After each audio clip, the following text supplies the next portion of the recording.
In the name of Allah, the most compassionate, the most merciful, and may the peace and blessings of Allah be upon His last and beloved Messenger Muhammad, and may the peace and blessings of Allah be upon you all. This is part 6 of a series entitled Discoveries from the Quran. And in this series, brothers and sisters, I show the superiority of the knowledge of Allah, God Almighty, in the Quran, in the last revelation to people, over the knowledge of people in this day and age, and how by pondering upon the verses of the Quran, the believer can be the teacher of others. So the topic for this presentation is the one you can see on the screen: the cure for forgetfulness and weakened concentration. Now, this is a big problem that people face nowadays, that forgetting important matters in their life, in everyday life. Also, the difficulty in concentrating on their work, on their study, all aspects. And another very famous, what people call as a mental illness, and as you will see in this presentation, is not a mental illness, something called ADHD, Attention Deficient Hyperactivity Disorder. And this is the most famous mental condition associated with forgetfulness and weakened concentration.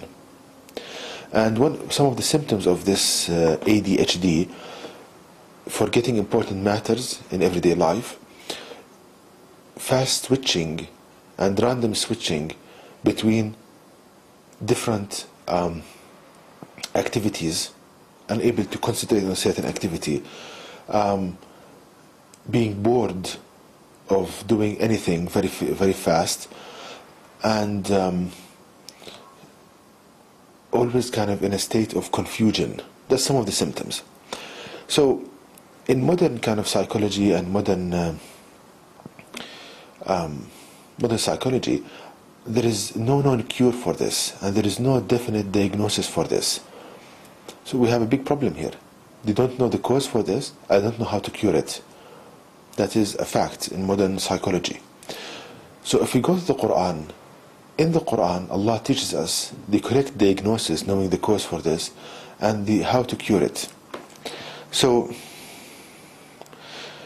the first verse to ponder upon is verse number 63 of chapter 18 of the Quran, which reads, He said, Do you remember when we betook ourselves to the rock? I indeed forgot the fish. None but Satan made me forget to remember it. It took its course into the sea in a strange way. So, of course, this is a story mentioned in the Quran about a journey that Prophet Moses, peace be upon him, took. And on this journey, his companion, they had a fish, and he forgot the fish, his companion. And when he was asked about this, his answer was, None but Satan made me forget to remember it. That's part of his answer. So Allah is telling us here, in a clear, straightforward way, that the only cause for forgetfulness, of you forgetting important matters in your life, is Satan. That's the only cause for forgetting matters. Another verse to ponder upon is verse number 71 of chapter 6 of the Quran, which reads, Say, shall we invoke others besides Allah God, that can do us neither good nor harm? And shall we turn back on our heels after Allah God has guided us? Like one whom the devils have made to go astray in the land in confusion, his companions calling him to guidance. Come to us, say, Verily, Allah's guidance is the only guidance, and we have been commanded to submit to the Lord of all that exists. So here again Allah is telling us that the reason why a person is in confusion, is always confused, is Satan, the devils, like one whom the devils have made to go astray in the land in confusion. So, if we compare, brothers and sisters, the symptoms of the most famous mental condition associated with forgetfulness and weakened concentration with the symptoms of the effect of Satan on people regarding this matter, we see a perfect match.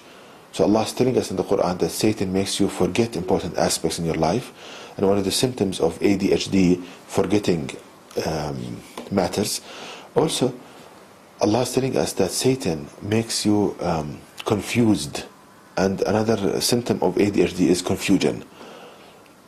Now, to understand more and more how Satan can cause you to forget matters and being confused, we need to understand the scientific mechanism on how Satan affects each and every one of us. And as that as well is mentioned in the Quran. The Quran contains knowledge of everything.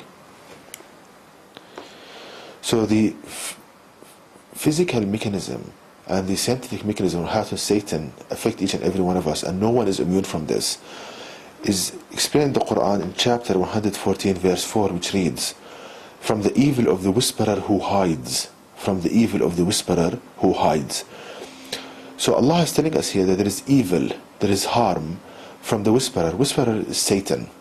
So Allah is telling us that Satan, he whispers to each and every one of us. He talks to us. But at the same time, he hides from us. So he whispers and he hides. Meaning that he doesn't want you to feel his presence. He hides from you.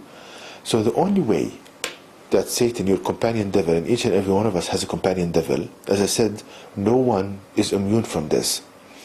The way he hides from you is that he matches his voice to the one you hear in your head. Each and every one of us, when we think quietly, we hear the same voice we speak with in our mind. So what Satan does, he matches his voice with regards to tone, frequency, the languages you know, your style of speech, to the voice you hear in your head. And thoughts, they pop up in your mind.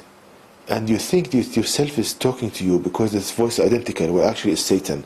So I hope now it's clear the scientific mechanism of how Satan affects each and every one of us, how he gets into our head.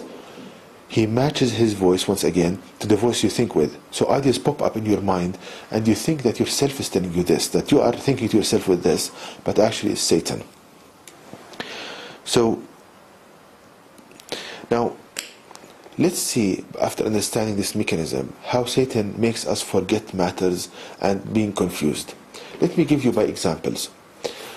Suppose that you leave your house in the morning and you are in your car on the way to work and you have a very important appointment or something to do on the way. How can Satan make you forget this appointment? The way he does it is that, as I said, he matches his voice to the one you think in your mind. He comes to you, for example, telling you, you forgot to lock the door, the front door of your house. You'll be robbed. This and that will happen to you. And all of this you hear in your mind. Thoughts that pop up in your mind with a voice match the one you think with. He starts telling you, for example, about a certain conversation at work or happened yesterday, and you start responding in your mind like a conversation, a whole conversation in your mind. You are talking and somebody's answering you in your mind. He takes the role of a colleague of yours in your work. So having confused you with all of these thoughts, you're just preoccupied with these thoughts, you are occupied with these thoughts, you forget important matters in your life. I hope now it's clear how it makes you forgetful. He puts so many ideas in your mind. You start talking and like daydreaming and all of this. You forget important matters in your life. Now, how can he make you confused? The same mechanism.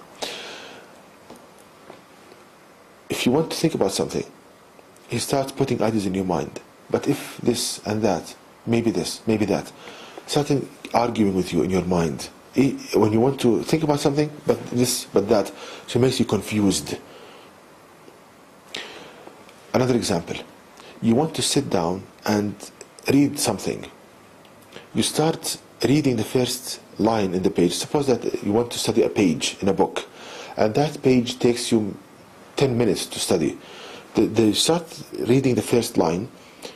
He starts with a voice matching when you think with in your mind, reminding you of something happened yesterday, something you will do tomorrow, and again daydreaming, like putting ideas in your mind. If I was famous, what will happen? How people will talk to me? And you see somebody's talking to you on the other side, like he's mimicking somebody else.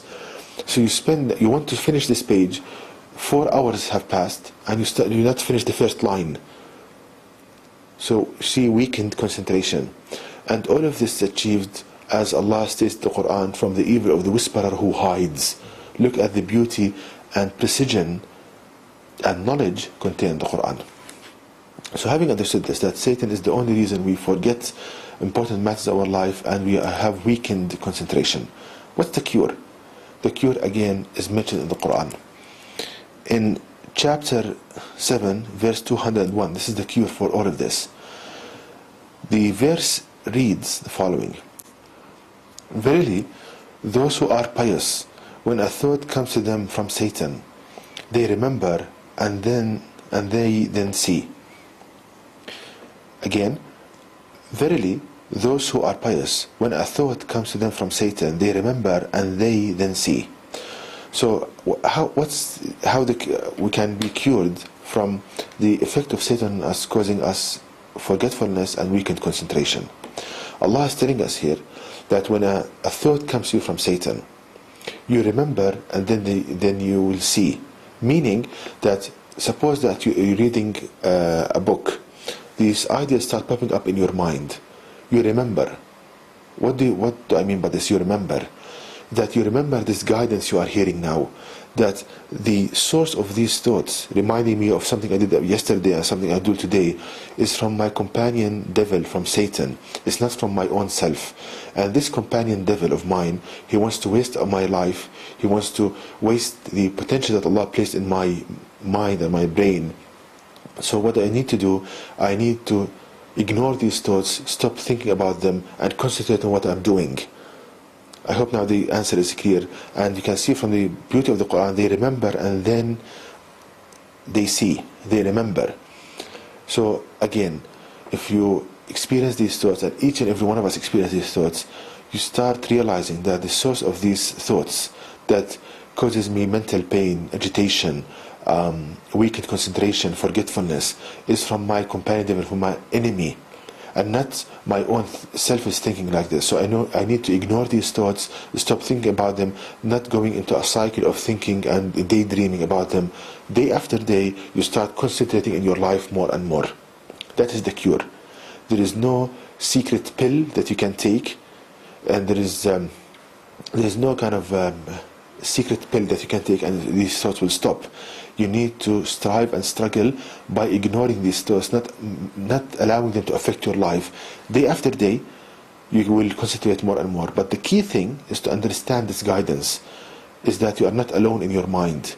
There is an enemy who matches his voice to yours, who camouflages himself and gets into your mind by popping ideas in your mind, by a thought matching the one you think with, by a voice matching the one you think with. And to know more details about this topic, please visit my website at www.quran-miracle.com. This is the website, and you can email me at zaidquran@yahoo.com. And may the peace and blessings of Allah be upon you all.